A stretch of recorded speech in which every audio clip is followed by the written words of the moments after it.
That was the full Trucks on FS2 experience. I don't want to live it again. Welcome in, everybody, to, based on the chat, what's probably going to be a very interesting post-race stream. Trust me, we'll talk about FS2. I'll make a note, too. But, man, when they actually could race, it wasn't horrible. But it was pure domination by Christian Eckes, leading 150 of the 150 laps. Yeah, Christian Eckes. I think, Lucas, you're overreacting. That's not the worst truck race ever. Phoenix last year or Daytona earlier this year was. I'd much rather a boring, dominated race than a wreckfest. Though this was kind of a wreckfest in the middle. It was not a total wreckfest like the other two. But, man, that was one of the truck races of all time. I will try to have more energy than the booth. I promise. I'll try. But, man, it was the full FS2 experience. By the way, guys, we got it paused up right now. Yeah, screw it. I'm just going to let it play, and I'll take a picture of it. I don't feel like taking that much effort out of the way for it. Let's see. Zoom in. There we go. I don't want to put enough effort to actually have to pause my TV longer than 5 minutes. We got the point standings right now. So we got our 4 winners with 3 races left until the Truck Series playoffs. We got Majeski plus 144, Ankrum plus 47, Taylor Gray plus 38, Ben Rhodes plus 34, Enfinger plus 33, Tanner Gray plus 14, Daniel Dye minus 14, Stuart Friesen minus 17, and Matt Crafton minus 54, as well as Purdy minus 61. So there you go. There's your playoff standings for those who care. Let's get into the recap of this race. But first, out of 10, I want you to grade this race. 10 being the best race you've ever seen. 1 being the worst race you've ever seen. Again, if Fox doesn't want to put in all the effort in the world, I'm not going to put in the little bit of effort to think of a better, more smart-ass, snarky response. While we're doing that, let's look at the finishing results of this race. Of course, Eckes led 150 laps, dominated this thing, and went absolutely nuts on the field. Daniel Dye finishes just over 2 seconds back. Michael Waltrip was 1 position, just 2 seconds away from having his dream come true of his favorite driver win while he's at a race attending in person. Corey Heim, 3rd. 4th is Raja Caruth. 5th, Tyler Ankrum. 6th is Grant Enfinger. Ben Rhodes in 7th. 8th, Matt Mills. 9th, Ty Majeski. Jake Garcia with the top 10 in 10th. Stuart Friesen comes home 11th. Connor Jones, 12th place finish. Solid run for Connor tonight. Nick Sanchez in 13th. 14th, Tanner Gray. 15th, Ty Dillon. Jack Wood in 16th. Clint Bowyer, not that much of a hot rod tonight, in 17th. Dawson Sutton, the local Nashville Fairgrounds racer, comes home 18th in his first Truck Series start on the big oval. Butterbean comes home 19th. And Dawson Cram with the best run of the year for the Faction 46 car in for Thad Moffitt, comes home 20th. Those are the guys in the lead lap. Chase Purdy, 21st, 1 lap down, same as Spencer Boyd in 22nd. 23rd, 2 down, is Matt Crafton. After that, you got Lawless Allen, 24th. Lane Riggs in 25th. Stephen Parsons, 26th. 3 down for Timmy Hill in 27th. Dean Thompson, 28th, 4 laps down, as is Bailey Curry in 29th. Ogata is 30th, minus 6. Frankie Muniz, 20 laps off the pace in 31st. And then from there, Massey was out. Caden Honeycutt, after running top 5 early in the day, being one of the fastest trucks out there, 66 laps down, last on the racetrack. Then Taylor Gray out in 34th. Mason Maggio, 35th out of the race. And Brett Holmes last. And have they already gotten done with the... I hate Fox. Fox is already done with the coverage. They're basically like the Jeff Dunham skit. Like, Fox post-race is like Jeff Dunham with Walter. Welcome to Walmart. Get your shit and get out. Like, that's Fox post-race for you. And then we don't get another one till June. Yeah. Is that a print shirt? Yes, it is, Cam. It is a print shirt. There you go. I think it's... I don't have the camera up on my end. There it is. Yeah. Love me some prints. And you know what? I will do my part here, my very small part when it comes to production on here. And be sure to put the finishing order up on screen for you guys. You know, I'm trying to make sure I do everything I'm supposed to, unlike our broadcasters. So what? I'm seeing like something like, wait, hold on. They interviewed Bowyer, then oh yeah, wait, there's a truck. Yeah, so there was a truck race on FS2 tonight. I know a lot of people missed it. They put it on FS2 for soccer. And based on the way that they covered it, it was pretty damn clear. I was born before 1999. Chill. I was born before 99. Anyway.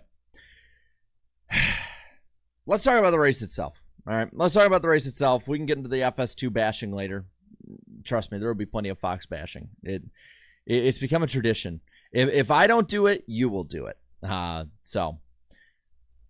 And then I didn't see, but yeah, okay. So most of you gave it 4s, 5s, and 3s. Not very happy tonight. Click that like button, by the way. So I get that. I get it. Stuart Friesen started on the pole. That's the only time tonight that anybody was in first position that wasn't Christian Eckes, because he immediately got him on the start. And lap 1, we have a 5, 6, 7, I don't know. FS2 really didn't cover anything. I mean, I don't know if you noticed, but Fox halfway through the race, FS2 halfway through the race, just stopped playing music into breaks and doing any of their cutaways and any of that stuff. Like, they just gave up halfway through the damn race. Nap Racing fan is correct. Prince is better than Michael Jackson. And I like Michael Jackson, but Prince is so damn good, man. You know what? Let's make that a poll. Who do you like more? You can say I'm wrong, but I'm right.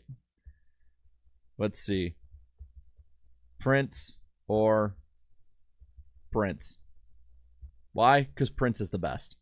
Anyway, we get our lap 1 caution, and it's setting the tone for the night at that point. We get a restart. Eckes clears. We immediately get another caution with Brett Holmes around. This is going to be what we do for the majority of the first, I'd say, half of the race. They cleaned it up later. And I will say, the racing was decent when they were able to race. But unfortunately, they just kept wrecking. The vote is rigged? Damn right it is.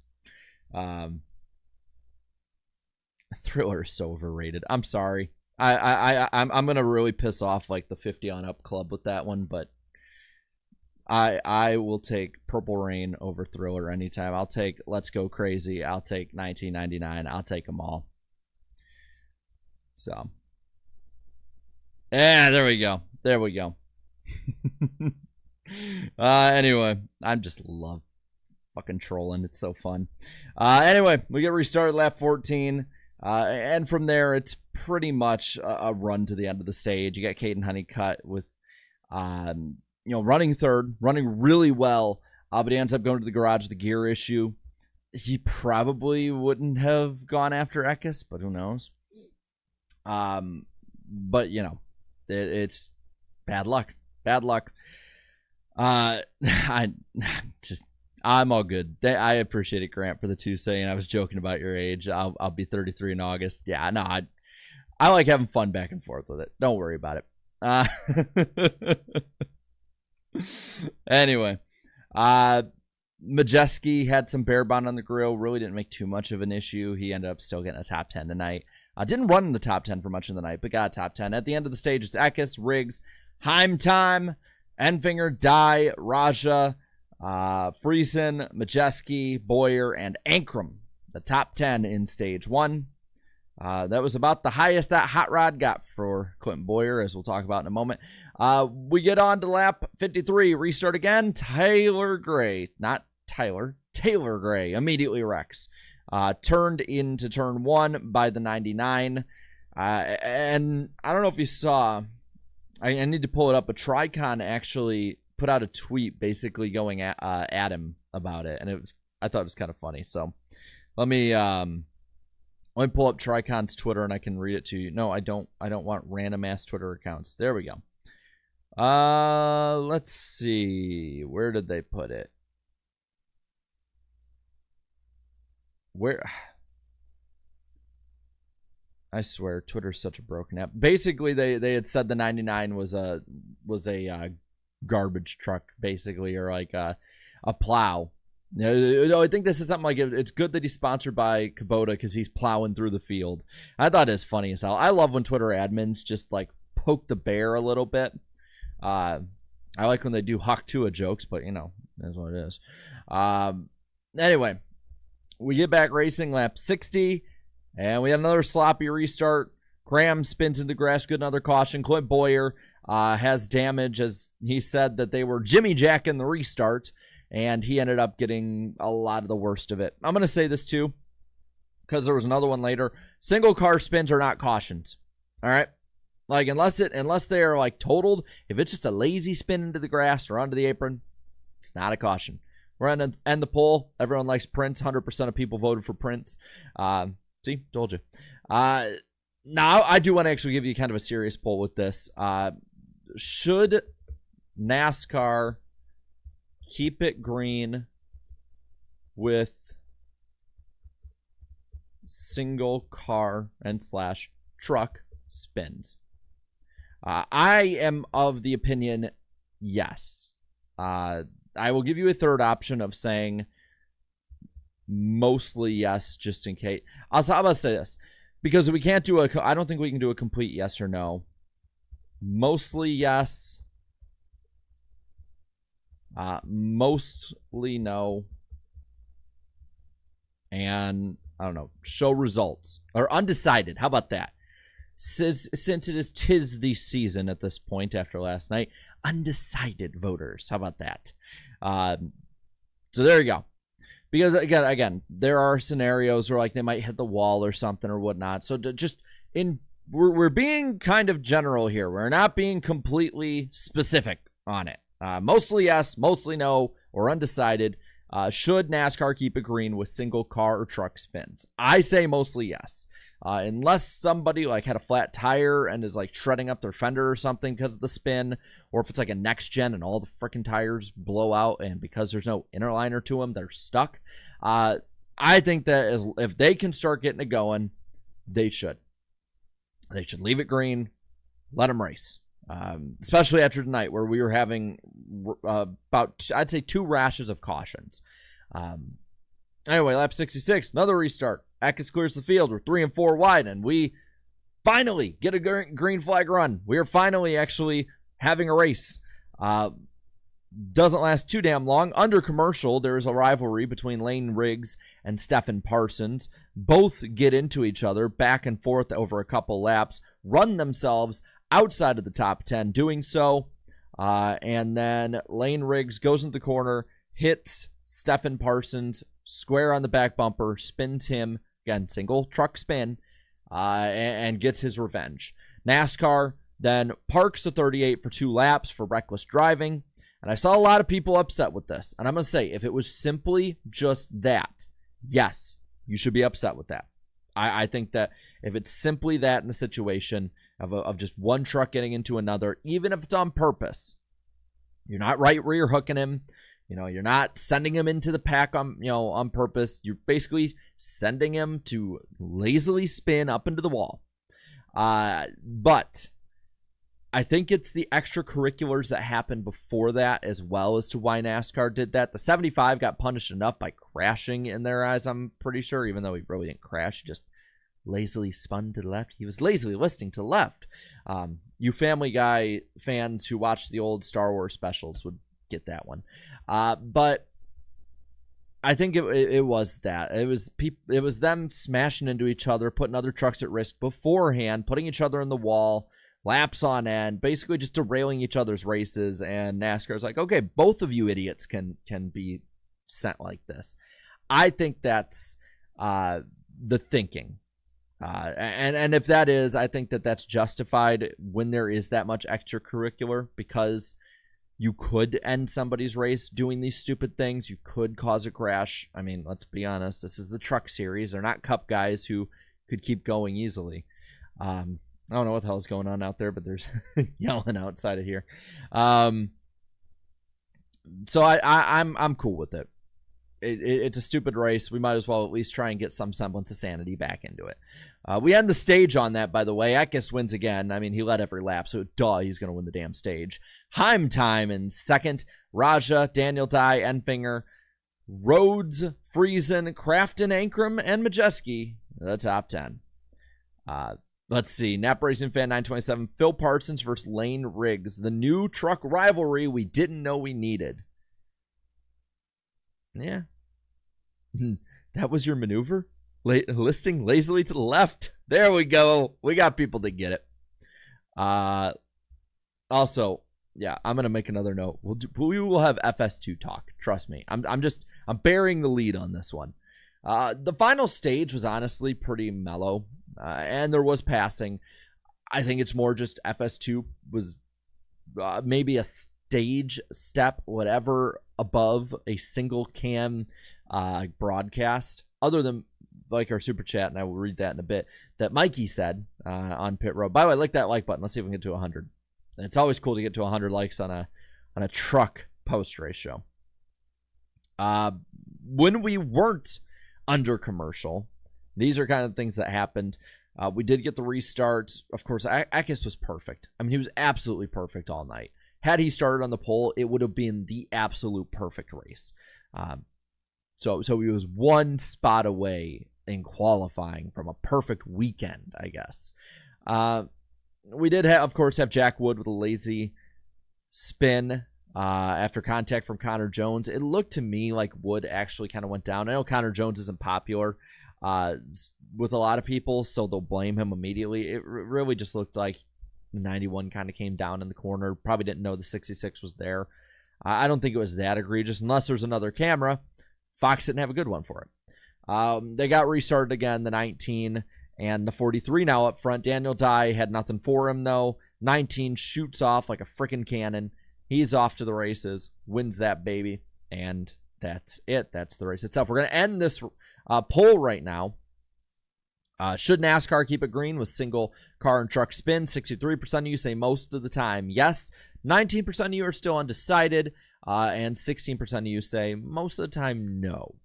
So, Fox Sports 2. I was expecting low, but holy hell, they were below my expectations. That was probably the worst broadcast of the year. Justifiably so.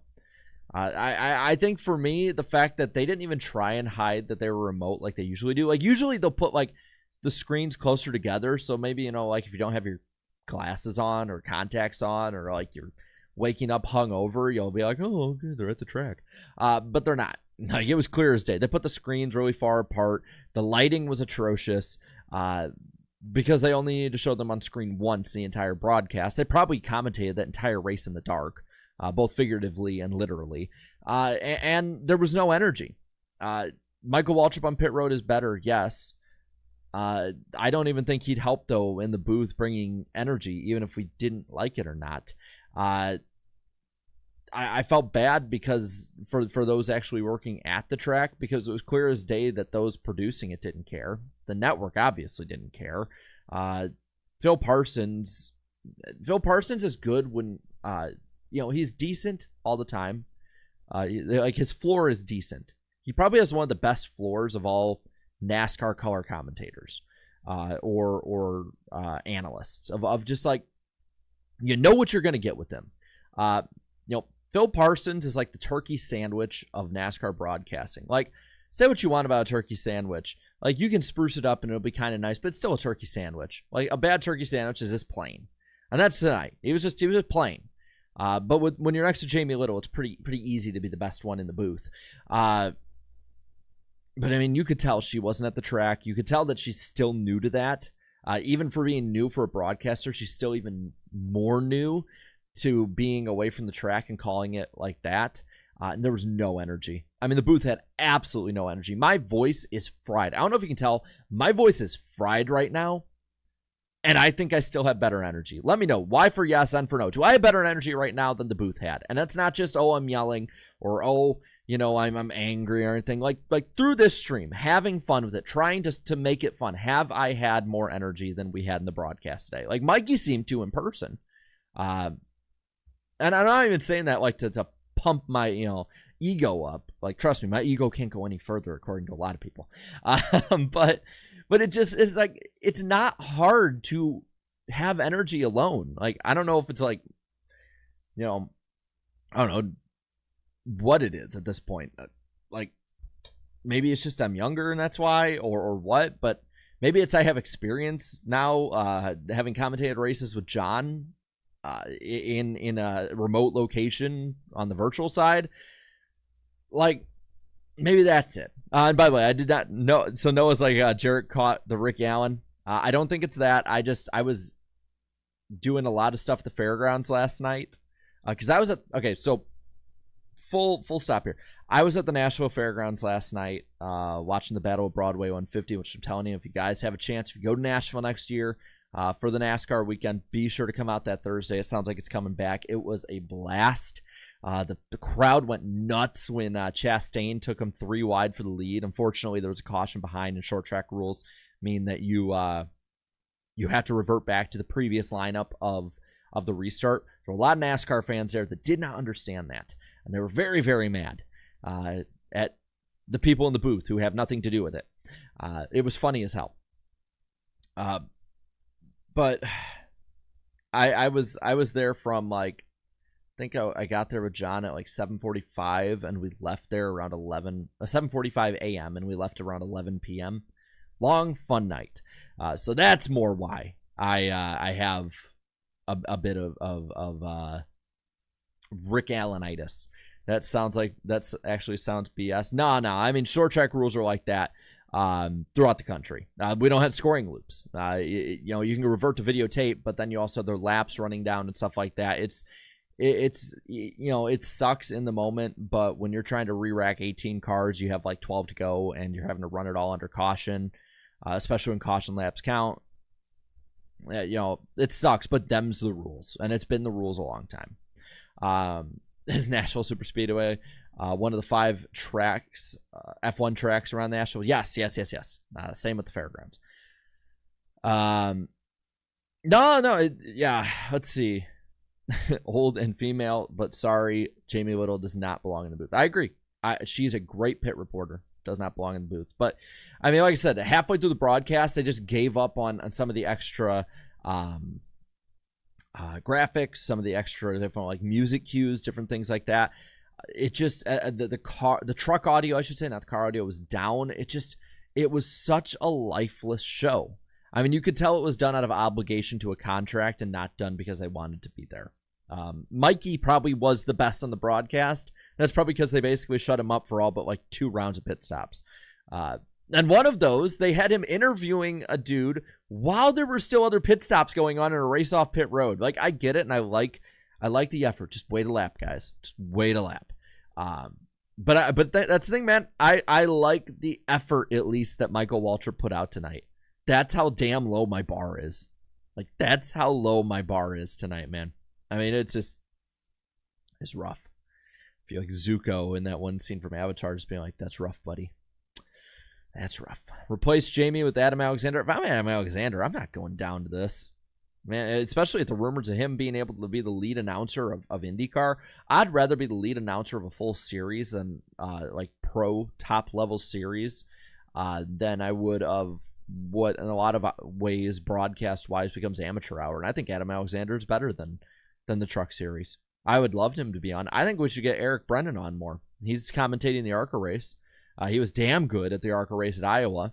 And he would bring, I guarantee you, if Eric Brennan was in the booth tonight or in the random Fox Echo studio that they have in Charlotte somewhere, they're probably tearing it down as the broadcast is going on.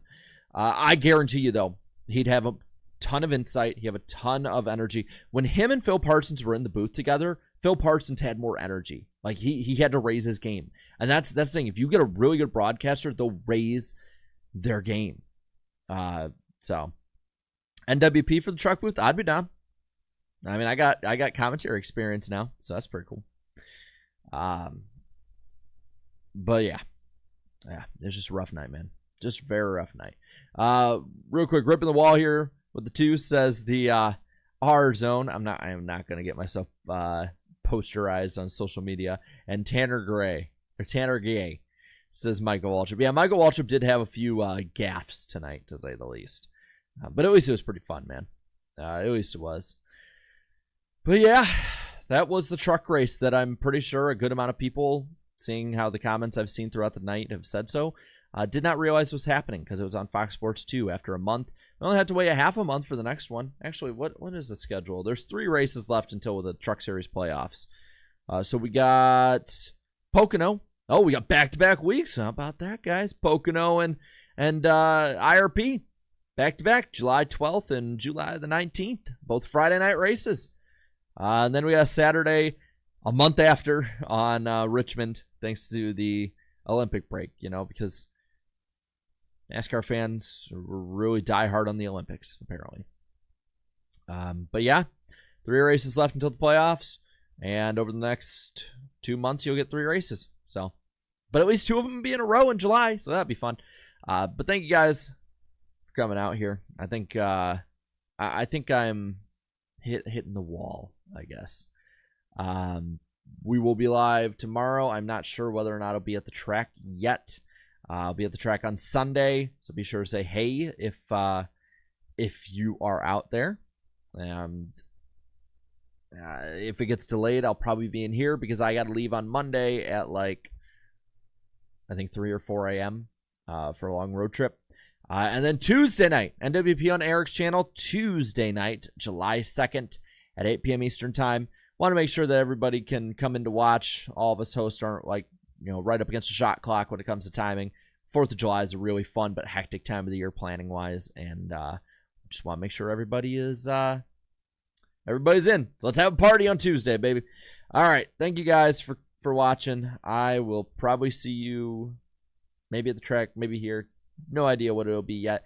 Tomorrow after Xfinity race, and have a good night, y'all. Later.